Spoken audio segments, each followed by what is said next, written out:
Junior. No, anda a comprar. Ay, deja esa caca verde, Larín. Te voy a hacer una chamoyada de mango. Partimos el mango.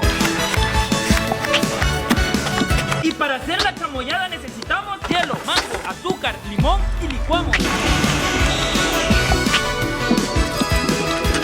Luego decoramos el vaso, mango licuado, mango picado, tajín, chamoy, mango licuado, mango picado, tajín, chamoy. Luego le ponemos más mango para decorar, le ponemos su pajillita y obviamente más tajín y chamoy. Y no solo te hice uno, te hice 3. ¡Ah! ¡Gracias, mamá!